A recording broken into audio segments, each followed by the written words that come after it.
Olá, sejam todos muito bem-vindos a mais uma análise. Hoje a gente vai mergulhar de cabeça num estudo bíblico simplesmente sensacional da fonte diaconissa Márcia Araújo.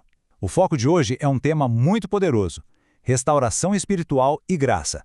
Tudo construído em cima dessa ideia central de que Lodebar não é o seu lugar. Nós vamos mapear juntos uma jornada teológica incrível, mostrando exatamente aquele caminho que tira a pessoa do isolamento absoluto e leva até a restauração completa. Mas afinal, o que é esse tal de Lodebar? O estudo da diaconisa já começa ancorando a gente direto nessa metáfora. Historicamente, no hebraico, a palavra significa literalmente sem pasto ou sem palavra. Então, não é só uma geografia, sabe? Simboliza um lugar totalmente desolado, uma terra sem cor, sem beleza e sem propósito. É, basicamente, o fundo do poço da desolação física e, mais importante ainda, espiritual. E para a gente entender a profundidade de tudo isso, nós vamos passar por 5 pontos centrais que a autora traz: o significado de Lodebar, a promessa de Davi, a verdade de que Deus nunca desiste, a transformação pelo rei e, para fechar o quadro, uma nova identidade. Então vamos lá. Ponto 1. O significado de Lodebar, entendendo o lugar de isolamento. O que significa, na prática, viver num lugar assim para quem se sente à margem de tudo? A diaconisa Márcia Araújo aponta de um jeito muito claro que Lodebar não é só uma marquinha num mapa antigo. É um estado de espírito fortíssimo. É um refúgio para os excluídos, marcado por uma escassez extrema. Quem vive nesse estado carrega cicatrizes emocionais muito profundas. Vive aquele sentimento esmagador de abandono mesmo, de ser esquecido pela sociedade e de viver com um medo constante. É pesado. E isso nos leva ao segundo ponto: a promessa de Davi, a aliança lembrada. Aqui a análise vira a chave para o fundamento bíblico, trazendo uma história histórica fantástica de resgate. O estudo destrinchar o capítulo 9 de 2 Samuel. Olha que interessante. O rei Davi lança aquela pergunta famosa: resta ainda alguém da casa de Saul para que eu possa usar de bondade? Ele se lembrava da aliança inquebrável que tinha feito com Jonatas. Aí o servo Ziba fala de Mefibosete, o neto que vivia lá esquecido e escondido, exatamente em Lodebar. Davi não pensa duas vezes. Ele manda buscar o rapaz ativamente e o traz para comer na mesa do rei, que é a ilustração perfeita da graça gigantesca de Deus. Vamos ao terceiro ponto. Deus nunca desiste. A memória persistente de Deus. Esse ato histórico do rei Davi é, na verdade, um espelho cristalino de como funciona o cuidado divino.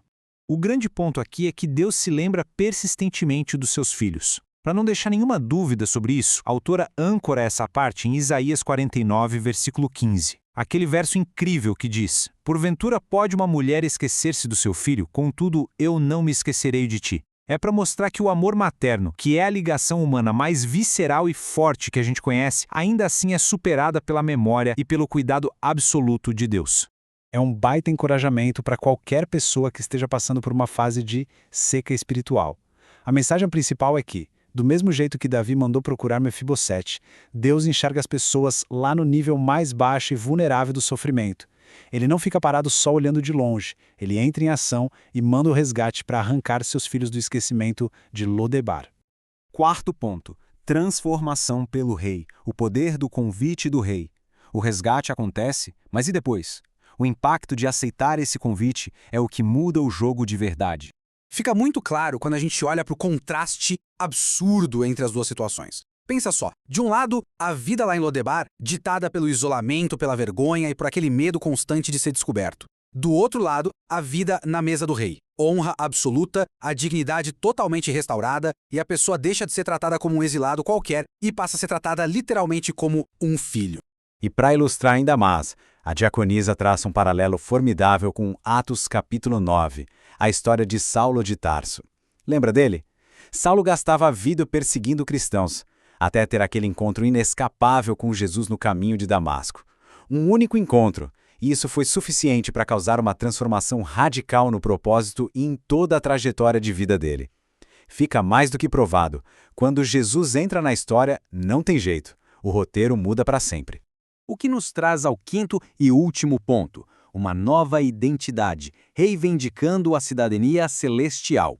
É onde a gente entende que esse resgate não é algo temporário, é algo definitivo.